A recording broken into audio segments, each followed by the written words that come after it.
శ్రీమాత్రే నమః. మనం ప్రతిరోజు శుభోదయం కార్యక్రమంలో 27 నక్షత్రాల గురించి తెలియజేయడం జరిగింది. అలాగే లగ్న కారకత్వాల గురించి తెలియజేయడం జరిగింది. ఇప్పుడు లగ్నాల యొక్క గుణగణాల గురించి తెలియజేయడం జరుగుతుంది.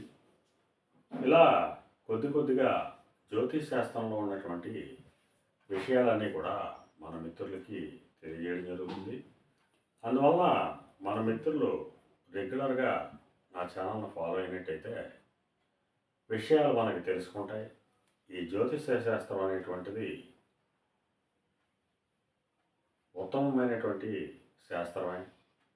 కాకపోతే దీన్ని ఎనలైజ్ చేసడంలో కొన్ని పొరపాట్లు జరగడం వల్ల సరైనటువంటి ఫలితాలు ఇవ్వడం లేదు.